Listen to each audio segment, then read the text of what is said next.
England, 12th century. The village of Woolpit is a place defined by two things: deep wool pits and unwavering superstition.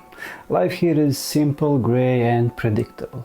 But during one harvest, the monotony was shattered by a scream from a field. Emerging from one of the pits were two children, a boy and a girl.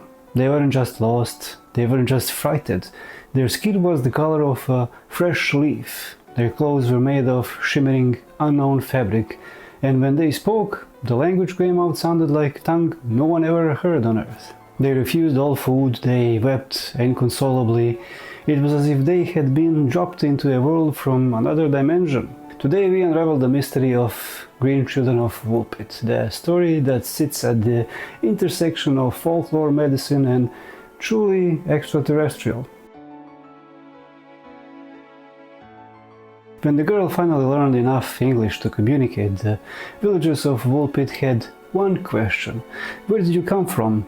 Her answer didn't simplify the mystery, it made it impossible. She described a place called St. Martin's Land. In this realm the sun never rose and there was no day, only perpetual hazy twilight. Every inhabitant, every blade of grass, every animal was a vibrant deep green.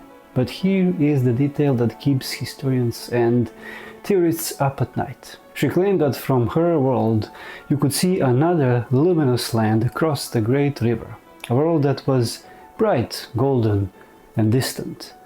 To her, Woolpit wasn't just a different village, it was a different plane of existence. The children hadn't planned to leave, they were herding their father's cattle when they heard a sound, the loud rhythmic tolling of bells.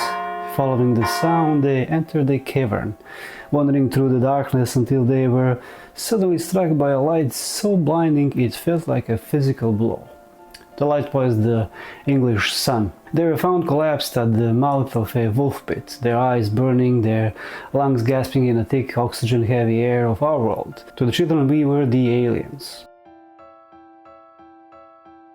To understand why the people of Woolpit were so terrified, we have to understand how the medieval mind viewed the color green. Today we associate it with nature and life, but in the 1100s green was the color of supernatural, the dead and the treacherous. In British folklore, the Green Knight was a symbol of death and rebirth. Beings from the other world, the realm of the fairies, were often depicted with green skin or clothing. These weren't the cute winged pixies of modern Disney movies. These were the gentry, ancient, powerful and dangerous spirits who lived in the hollows of the earth. The villagers believed in the thin places, geographical locations where the veil between our world and the spirit realm was paper thin. Woolpit, with its deep, ancient pits designed to trap wolves, was seen as exactly that, a gateway. When these children crawled out of the earth, the farmers didn't just see lost kids, they saw changelings. Now, according to a legend, the gentry would often steal human infants and leave changelings in their place.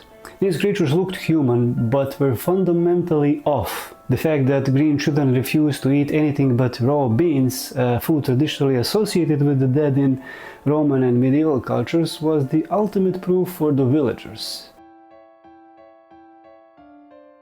For a few weeks the village of Woolpit lived in a state of suspended disbelief. They had two miracles living in their midst. But as the wonder wore off, the harsh reality of our world began to take its toll. The children weren't just strange, they were suffering. The younger of the two, the boy, never truly arrived in Woolpit, while his sister began to tentatively explore her new surroundings. He remained curled in a corner, his eyes fixed on some invisible horizon. He refused to communicate. He was like a plucked flower, separated from its roots. He began to wither.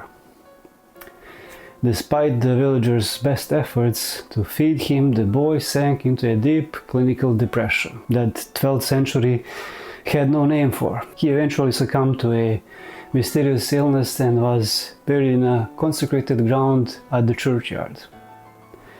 The villagers watched as the fairy boy was returned to the earth, not through a portal but through a grave.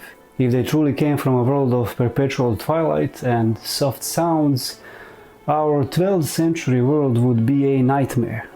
The sun would feel like it was burning his retinas, the smell of manure and livestock would be nauseating, the loud iron bells of the abbey would feel like physical blows to his head. Maybe he didn't die of a virus, but of a world that was simply too loud for his soul to handle. But the girl, she was different. She was a survivor, and she mourned her brother. Something remarkable happened. As she began to eat the bread and meat of the village, her skin began to change. The vibrant emerald hue started to fade, peeling away like a mask to reveal a pale, ordinary human girl underneath. For centuries we looked at the green children as a glitch in a matrix, but if we pull back the wheel of folklore, we find a historical reality that is just as dark as any fairy tale. We have to talk about the Flemish connection. In the 12th century, King Stephen of England was embroiled in a brutal civil war. He brought over 1,000 of Flemish mercenaries, weavers and soldiers from what is now Belgium. They were outsiders, hated by the local English and eventually targeted for ethnic cleansing. In 1173, just miles from Woolpit, thousands of these Flemish people were massacred. Many fled into the deep, dark forest of East Anglia, and some theories suggest the children were survivors of this massacre. They were orphans, hiding in the flint mines of the area.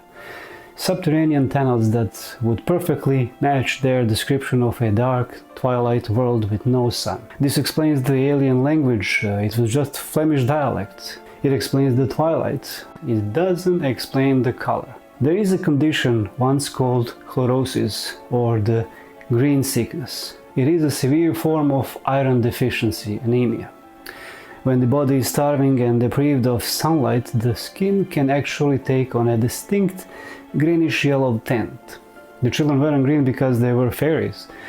They were green because they were dying. The moment the Agnes girl began to eat iron-rich food of the village, her blood chemistry changed.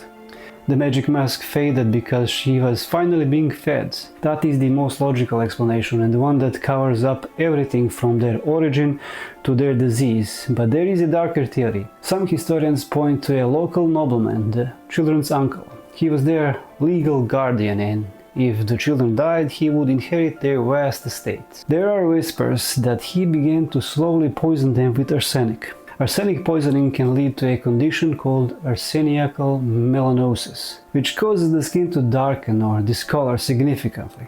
Now, did these children escape a murder plot, wandering into the Woolpits in a delirious poisoned haze?